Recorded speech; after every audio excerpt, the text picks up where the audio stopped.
नमस्कार, मैं हूं आशीष त्रिपाठी आपके साथ और यह है 2023 की महाभारत।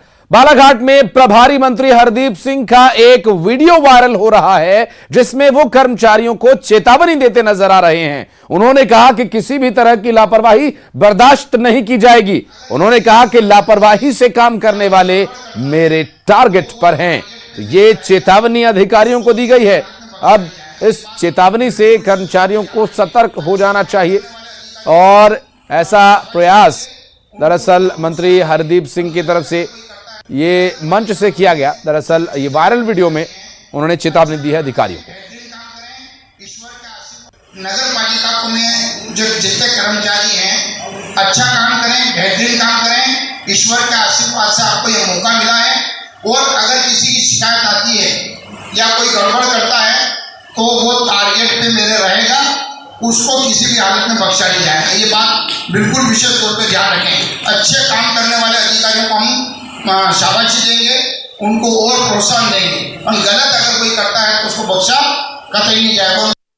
नगर पालिका में श्रीनिवास हमारे सहयोगी इस वक्त हमारे साथ फोन लाइन पर हैं।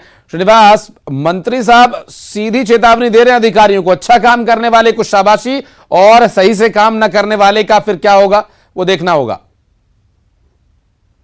आपका कहना सही है, क्योंकि एक दिवसीय प्रवास पर बालाघाट प्रभारी मंत्री हरदीप सिंह डंग पहुंचे हुए थे, जहां पे नगरपालिका में उनका स्वागत समारोह का आयोजन किया गया था नगरपालिका द्वारा।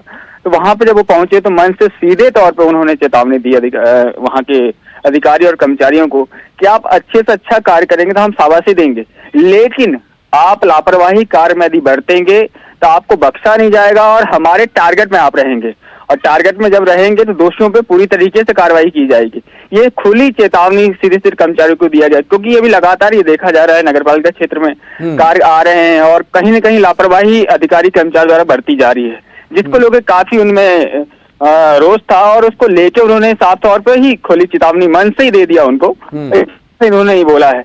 और आपको बता दूं कि लगातार डंग साहब प्रभारी मंत्री बनने के बाद निर्माण कार्यों पे देखरेख खुद मॉनिटरिंग कर रहे हैं और लगातार वो कार्यों को लेके अधिकारी कर्मचारी को चेताते आए हो। इसके पहले भी एक मामला आपको बता दूं कि जब लालबर्रा में एक भूमि पूजन कार्यक्रम था, वहां पर भी जो ग्रामीण योजनाओं का जो है लाभ, उसको लेके सीईओ और कलेक्टर को भी खुली तौर पे उन्होंने वहां पे बोला था कि एक जब तक कार्य पूरा नहीं किया जाएगा, प्रधानमंत्री आवास योजना को लेकर उन्होंने वहां पे बोला था। तो वहां भी खुली तौर पे कलेक्टर और सीईओ को चेतावनी दिया था कि आपको कार्य 15 दिवस के अंदर पूरा करना, नहीं करेंगे तो आप पे भी खुली कार्रवाई की जाएगी। इस प्रकार के लगातार उनकी बयानबाजी हो रही है। अधिकारी कर्मचारी को अधिकारियों पर एक्शन के श्रीनिवास कोई उदाहरण भी है क्या? अभी हाल में किसी अधिकारी पर कोई कार्रवाई भी की गई है शिकायत के बाद, या सिर्फ अभी चेतावनी देकर छोड़ रहे हैं मंत्री जी?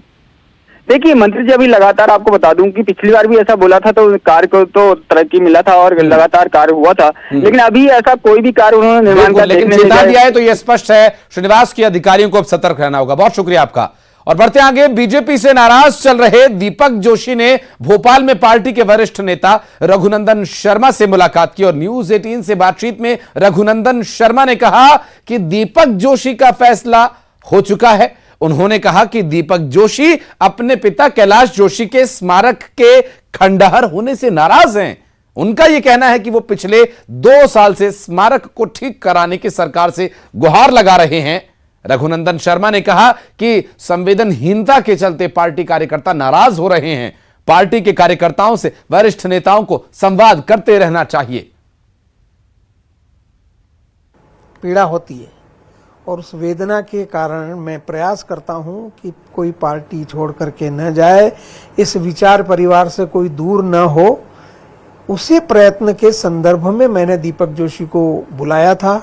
परसों उससे बात हुई थी और उसने मुझे दूसरे दिन आने की कहा। उसने कहा कि वैसे तो मैं भारतीय जनता पार्टी के किसी नेता से मिलना नहीं चाहता, बात नहीं करना चाहता, मैंने अपना फैसला ले लिया है। भाई साहब, बात ये आती है कि दीपक जोशी नहीं, कई कार्यकर्ता हैं, वरिष्ठ कार्यकर्ता हैं जो नाराज चल रहे हैं। क्या कारण मान रहे हैं कि क्यों ये नाराज हो रहे हैं? क्योंकि वो कहते हैं कि तवज्जो नहीं मिल रही उन लोगों को। देखिए, मुझे भी अनेक लोग आकर के कहते हैं। मुझे लगता है कि कहीं न कहीं पार्टी में संवादहीनता हो गई है। उस संवादहीनता को दूर करने की आवश्यकता है। सबसे मिलना जुलना, उनकी बात सुनना और उस समस्या का समाधान करने के लिए गंभीरता से प्रयास करना। अब गंभीरता से प्रयास नहीं करेंगे तो उस कार्यकर्ता की समस्या का समाधान नहीं होगा, उसके मन का असंतोष दूर नहीं होगा। उसे संतुष्ट करना जरूरी है। और कार्यकर्ता कुछ नहीं चाहता है, प्रेम चाहता है, प्यार चाहता है। प्यार से बात कर ले कोई, उसके सिर पर हाथ फिरा दे, पीठ थपथपा दे, इतने में तो कार्यकर्ता खुश हो जाता है। भारतीय जनता पार्टी में कार्यकर्ता को सहेज करके रखना कोई कठिन नहीं है। पूर्व मंत्री दीपक जोशी के कांग्रेस में जाने को लेकर सियासी घमासान लगातार जारी है। बीजेपी के वरिष्ठ नेता और पूर्व विधायक सत्यनारायण सत्तन ने कहा कि दीपक जोशी कोई बड़े भारी नेता नहीं है, जो भी उन्हें मिला उनके पिता के सुयश से मिला, उनके अपने कर्म से नहीं मिला। दीपक जोशी को पिता कैलाश जोशी का अनुसरण करना चाहिए, लेकिन वो चाहते हैं कि उनके पिता के नाम पर उनकी पूजा हो। सत्तन ने कहा कि दीपक जोशी अपने अहम में हैं। जो वो दीपक जी हैं वो कोई बड़े भारी नेता नहीं है। उन्हें उनके पिता के सुयश से जो कुछ भी प्राप्त हुआ है वो उन्हें प्राप्त हुआ, उनके कर्मजन्य प्राप्ति नहीं है उनको। उनके पिता ने जो स्तुत्य कर्म किए हैं भारतीय जनता पार्टी या जनसंघ में रह करके, वो अपने आप में प्रणम्य है, उदाहरण उन लोगों को उदाहरण देने के योग्य है। और जब उन्हें उदाहरण देने के योग्य बनाए तो उनके पुत्र ने भी उनका अनुसरण करना चाहिए। वो उनका अनुसरण करने के बजाय वो चाहते हैं कि उनके नाम पर इनकी पूजा हो। तो कर्म करोगे तो पूजा होगी। और केंद्रीय मंत्री नरेंद्र सिंह तोमर ने दीपक जोशी के कांग्रेस ज्वाइन करने की खबरों पर कहा कि मामले को सुलझाने की कोशिश की जा रही है और जल्द मामला सुलझ जाएगा, ऐसी उम्मीद है। वहीं कर्नाटक में कांग्रेस के घोषणा पत्र पर उन्होंने कहा कि कांग्रेस का काम विनाश काले विपरीत बुद्धि हो गया है, जिसका नतीजा चुनावों में उन्हें भुगतना होगा। साथ ही द केरला स्टोरी फिल्म को लेकर इसे फिल्म को टैक्स फ्री किए जाने की मांग पर उन्होंने कहा कि वो इसका समर्थन करते हैं। जहां तक बैन किए जाने की मांग है, राजनीतिक पार्टियां कुछ इसका विरोध कर रही हैं और इस काम के लिए फिल्म बोर्ड को फैसला लेना चाहिए। चुनाव का समय आता है तो कई बार इस प्रकार की परिस्थितियां पैदा होती हैं। कांग्रेस की स्थिति वैसी है, विनाश काले विपरीत बुद्धि, और बजरंगबली से भिड़ेंगे तो उसका परिणाम अच्छा नहीं आएगा। असामाजिक गतिविधियां चल रही हैं, उनके प्रति लोग जागरूक हों तो निश्चित रूप से ऐसी फिल्म के बारे में, टैक्स फ्री करने के बारे में सोचना चाहिए। और मुझे पूरा विश्वास है कि भारतीय जनता पार्टी फिर से सरकार बनाएगी। दीपक जोशी पर नेता प्रतिपक्ष गोविंद सिंह का बयान आया। गोविंद सिंह ने कहा कि दीपक जोशी को कांग्रेस में पूरा सम्मान मिलेगा, पार्टी उनका पूरा ख्याल रखेगी। उन्होंने कहा कि जिस व्यक्ति के पिता ने पार्टी को सींचा उसका अपमान हो रहा है। इतना ही नहीं, गोविंद सिंह ने यह भी कहा कि बीजेपी के और भी नेता संपर्क में हैं।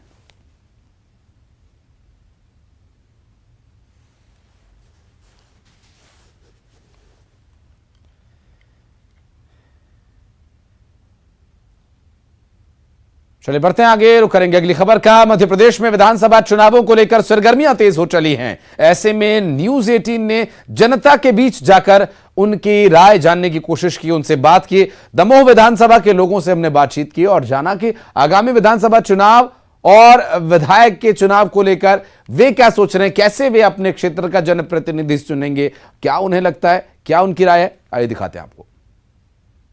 साल 2000 शुरू होने के साथ ही अब 4 माह साल 2000 के हो गए हैं और अब आगामी दिनों में विधानसभा चुनाव आने वाला है। भले ही विधानसभा चुनाव की तारीखें अब तक नहीं आई हैं, लेकिन विधानसभा चुनाव की बिसात बिछ चुकी है और तारीखों के साथ ही शंखनाद होगा। हम जानते हैं दमोह विधानसभा में, चूंकि हम दमोह विधानसभा के जिला मुख्यालय दमोह में खड़े हुए हैं और हम जानते हैं कि यहाँ के मतदाताओं की क्या राय है, क्या कहता है यहाँ का वोटर, क्या है पूरा परिदृश्य, क्योंकि परिदृश्य कुछ समय से बदला है। यहाँ पर साल में 2 बार चुनाव हुए, पंचवर्षीय में 2 बार चुनाव हुए और 2 बार चुनाव होने के बाद उपचुनाव हुआ और उपचुनाव में यहाँ पर जहाँ पहले भी कांग्रेस को जीत मिली थी, दूसरी बार भी कांग्रेस को उपचुनाव में जीत मिली। और एक और परिदृश्य यहाँ पर बदला है कि जिस राहुल सिंह ने कांग्रेस से पहली बार विधायक का चुनाव जीता, दूसरी बार वो विधायक का चुनाव हार गए। हालांकि अब कांग्रेस के अजय टंडन यहाँ पर है और अब एक नई जो राजनीतिक चाल कहे या राजनीतिक जो परिदृश्य बदलना कहे, उसमें मलैया परिवार के सिद्धार्थ मलैया फिर से चुनावी मैदान में पार्टी में आने के बाद अब कहे जा रहे हैं। तो जनता क्या कहती है, वोटर क्या कहते हैं, आपको पार्टी यहाँ से हार गई थी और उपचुनाव भी हार गई थी, लेकिन यहाँ लगातार जनता का जो प्रेम और स्नेह है वह भारतीय जनता पार्टी के साथ हमेशा बना रहा है और हमेशा बना भी रहेगा।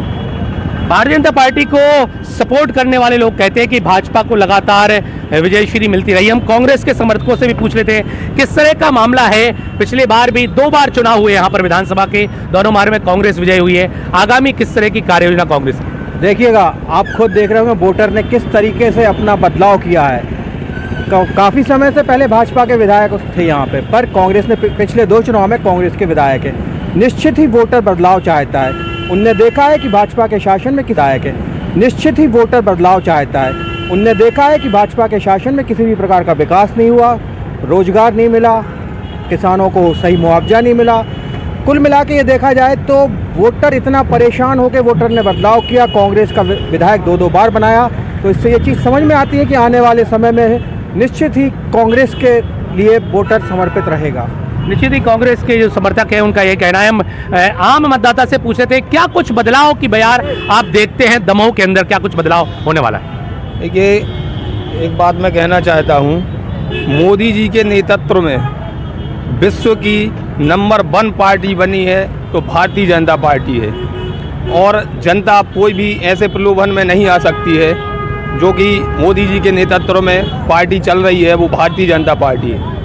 मोदी के नेतृत्व की बात भी यहाँ पर कही जा रही है और इनका कहना है। एक आम मतदाता से भी हम पूछ लेते हैं किस तरह से वोटिंग का जो खेल है दमोह में, क्या कुछ लगता है? राजनीतिक परिदृश्य को देखते हैं, क्या कहते हैं आम जनता, क्या कहती है? वोटर काफी वो होते हैं। अम्मा जी कुछ बोलेंगी वोटर के बारे में? दादाजी कुछ बोलेंगे? बहुत सारे लोग हैं जो अब बोलना नहीं चाहते, लेकिन हम कुछ लोग जो हमारे साथ हैं उनसे साथ हम बात कर लेते हैं। किस तरह की राजनीतिक परिदृश्य को आप देखते हैं दमोह विधानसभा के अकॉर्डिंग? दमोह की जनता मन बना चुकी है विकास के लिए। जो 1.5 वर्ष में कांग्रेस के विधायक है मौजूदा, विकास जनता देख रही है, कुछ नहीं हुआ है। बीजेपी के पक्ष में माहौल है और काफ़ी अच्छा माहौल है। बस यही मैं कहना चाहता हूँ, केवल तारीख का इंतजार है।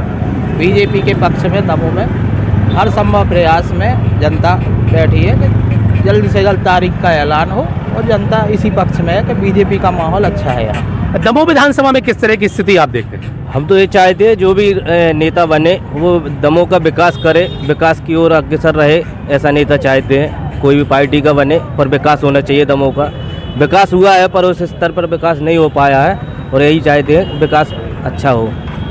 जनता विकास चाहती है। कुछ कॉलेज के स्टूडेंट भी हमारे बीच हैं। विधानसभा चुनाव आने वाला है, किस तरह का विधायक आप चाहते हैं? अब हम लोग अच्छा विधायक चाहते हैं जो जनता की देखभाल करे या उसकी जनता की इच्छा की पूर्ति करे, ऐसा चाहते हैं। और क्या है? कॉलेज में राजनीति शास्त्र आप पढ़ती होंगी, स्कूल में भी पढ़ी होगी। किस तरह की राजनीति देख रही हैं और किस तरह का चाहती है कि विधायक आपका हो? जो हमारे साथ यानी कि कुछ पढ़ाई के लिए कुछ करे और सबकी जनता की सेवा कर सके, गरीबों को रोजगार दे सके, इसी तरह का विधायक जाना चाहते हैं। और क्या कुछ देखते हैं जो विधायक में होना चाहिए? यानी कि गरीब लोगों को रोजगार प्रदान करे, उनको रोजगार प्राप्त करे जिससे वो अपना घर का कामकाज भी चला सकते हैं। इसी प्रकार का विधायक जाना चाहिए। तो कॉलेज स्टूडेंट का यही कहना है कि जिस तरह का विधायक वो चाहती है वो जनता के लिए काम करे। किस तरह का विधायक चाहते हैं आप? किस तरह का विधायक आप चाहते हैं, क्या कहेंगे? पथरिया विधानसभा से हूँ मैं। दमोह में आए। दमोह में किस तरह का नेतृत्व आप देखते हैं? जो जनसेवा कर सके, जैसे हमारे विधायक श्रीमती रामबाई जी करती हैं, वही सेवा करने वाला हो, कोई बात ही नहीं है। हमारे रामबाई जी का सबसे बड़ा उद्देश्य ये रहता है कि सिर्फ गरीबों की मदद करना, कैसे भी करना हो, और वही उनका फंडा है और वही उनकी राजनीति है, वही है। बस हम भी यही चाहते हैं दमोह में भी ऐसा कोई विधायक बने जो जनता के हित के लिए काम करता रहे। धन्यवाद। पथरिया विधानसभा के वोटर थे और उनका कहना था कि इस तरह का विधायक चाहते हैं जो जनता की सेवा करे और जनता की सेवा करने वाला हो। जनता की सेवा करने वाला विधायक चाहने की बात पब्लिक कह रही है, आप कहेंगे? देखिए, हमेशा भारतीय जनता पार्टी का एक ही सिद्धांत रहा है, सबका साथ सबका विकास। उस मूल मंत्र में भारतीय जनता पार्टी ने अभी तक जितनी भी जन कल्याणी योजना बनाई है वो किसी एक समाज विशेष को लेके नहीं बनाई। जहाँ तक आप दमोह का बता रहे हैं कि लगातार 2018 से कांग्रेस का विधायक रहा है, निश्चित ही रहा है। 2.5 साल अभी इन्होंने मांगे थे अजय टंडन जी ने, ये उपलब्धि गिना दें ये 2.5 साल में इनकी क्या उपलब्धि है। और वो 15 महीने की जब कांग्रेस की सरकार थी उस समय इतनी जन कल्याणी योजनाएं थी वो सारी समाप्त कर दी गई थी। आज भारतीय जनता पार्टी की जब दोबारा सरकार बनी शिवराज जी के नेतृत्व में तो वो सब कही। कोरोना काल का कालखंड आपने देखा होगा, उस समय देश में कैसी विषम परिस्थिति थी, लोग अपने परिवार के व्यक्तियों को खो रहे थे। उस समय भारतीय जनता पार्टी का कार्यकर्ता दमोह में बढ़ चढ़कर उनकी मदद कर रहा था और कांग्रेस के कार्यकर्ता अपना सो रहे थे। दमोह की जनता किसी भाषण से, किसी प्रलोभन से आने वाली नहीं है। जनता सिर्फ विकास चाहती है। आप देख रहे होंगे प्रदेश की सरकार ने अभी लाडली बहना योजना चालू की। ऐसी तमाम जन कल्याणी योजना है जो भारतीय जनता पार्टी लगातार चला रही है। और सिर्फ जनता अगर विकास के नाम पे अगर वोट देती है तो सिर्फ भारतीय जनता ऐसी पार्टी है, उन्होंने पिछले 15 महीने का कार्यकाल भी कांग्रेस का देखा है और विगत 18 वर्ष से भारतीय जनता पार्टी का कार्यकाल देखती आ रही है। कांग्रेस के विधायक की बात आ रही है कि 2.5 साल में कुछ विकास देखने नहीं मिला, क्या कुछ कहेंगे? आप देखेंगे पिछले 30 साल से 35 साल से भाजपा का विधायक दमोह में किसी भी प्रकार का विकास हुआ, कोई इंडस्ट्रीज आई हो नहीं। अगर आप डायमंड सीमेंट की बात करेंगे माय सिंह, वो कांग्रेस की देन है। अगर कोई बहुत बड़ी यूनिवर्सिटी आई हो, कोई बहुत बड़ा रोजगार उद्योग धंधा लगा हो इतने साल में, नहीं लगा। मतलब भाजपा के शासन में किसी भी प्रकार का विकास नहीं हुआ। इसीलिए तो वोटर ने बदलाव किया है। वोटर ने बदलाव क्यों किया कि उन्होंने देखा कि कोई विकास नहीं हो रहा, तो पिछली बार भी कांग्रेस को जिताया, इस बार भी कांग्रेस को जिताया। और आपने देखा होगा जैसे ही मुख्यमंत्री की शपथ ली थी कमलनाथ जी ने, पहली फाइल पर साइन किया था किसानों का कर्जा माफ़, और निश्चित तौर पर किसानों का कर्जा माफ़ हो रहा था 2 लाख तक का। तो जैसे अगर कांग्रेस को और मौका मिलेगा निश्चित ही मध्य प्रदेश का विकास होगा। एक सवाल एक वोटर से हम करना चाहेंगे। मलैया जी की वापसी हुई है, सिद्धार्थ मलैया ने भाजपा में वापसी की है, इसको आप एक वोटर के नाते, दमोह विधानसभा के वोटर के नाते कैसे देखते हैं? देखिए, ये भाजपा के हिसाब से तो बहुत अच्छा हुआ है, क्योंकि भाजपा अभी जो विखंडित थी, सिद्धार्थ मलैया के आने से भाजपा तो मजबूत हुई है। क्या आगामी विधानसभा चुनाव को लेकर के क्या परिदृश्य देखते हैं दमोह विधानसभा को लेकर? आगामी परिदृश्य है कि हम चाहते हैं कि हमारे दमोह के लिए एक अच्छा व्यक्ति मिले, अच्छा विधायक मिले जो जनता के बीच में रहे और साथ में ऊपर उसकी इतनी पहुंच हो कि वो वहाँ की परियोजना ला सके, यहाँ पे कार्य परिणति हो सके। जैसे जयंत मलैया के समय पे सद्धारू परियोजना, सीतानगर परियोजना, जो जल की परियोजना चालू हुई थी, वो मलैया जी के ना रहने के कारण परियोजनाओं को जो तत्काल क्रियान्वयन होना चाहिए वो नहीं हुआ था। हम चाहते हैं कि शासन का विधायक रहे, जिसका शासन ऊपर रहे उसका विधायक रहे और हमारे शहर के लिए और दमोह जिले के लिए अच्छी जो शासन की योजना है वो लाए। जनता यही चाहती है दमोह विधानसभा में कि जिसकी सत्ता मध्य प्रदेश की शासन में बैठे उसका ही विधायक हो, जिससे यहाँ पर विकास हो सके और विकास को गति मिल सके। आशीष कुमार जैन, न्यूज़ 18 दमोह।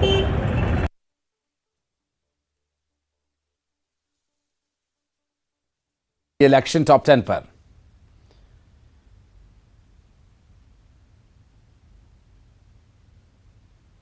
एआईसीसी अध्यक्ष पर संजय राउत के बयान पर बोले गृह मंत्री नरोत्तम मिश्रा। कहा मल्लिकार्जुन खड़गे खड़ाऊ अध्यक्ष हैं, अगर संजय राउत बात गलत है तो खड़गे को खंडन करना चाहिए।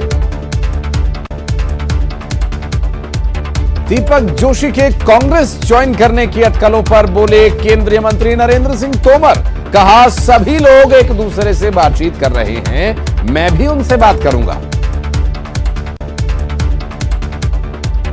पूर्व मंत्री दीपक जोशी के कांग्रेस में जाने की अटकलों पर पूर्व विधायक सत्यनारायण सत्तन का बयान।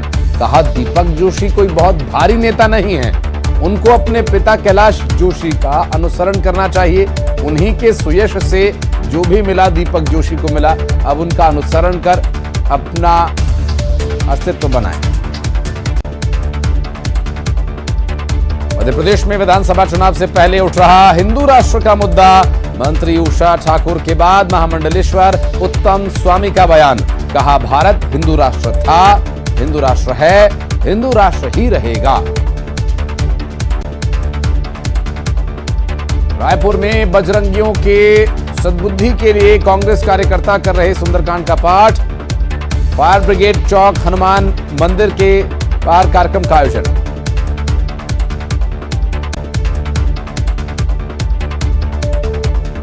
बजरंग दल की ओर से सीएम पर आपत्तिजनक शब्द के इस्तेमाल पर बोले सुशील आनंद शुक्ला। कहा बजरंग दल ने सीएम को ही नहीं बल्कि छत्तीसगढ़ की 3.25 करोड़ जनता को कहे अपशब्द। मुख्यमंत्री हैं छत्तीसगढ़ की अस्मिता का प्रतीक, छत्तीसगढ़ की संस्कृति को दे रहे हैं बढ़ावा, उसके विश्वास को जीता है मुख्यमंत्री भूपेश बघेल ने। बिलासपुर में प्रवीण भाई तोगड़िया का बड़ा बयान। कहा कानून की मर्यादा में काम करने पर सरकार को विरोध का अधिकार नहीं, प्रतिबंध लगाना है तो जिहादी लोगों पर लगाना चाहिए।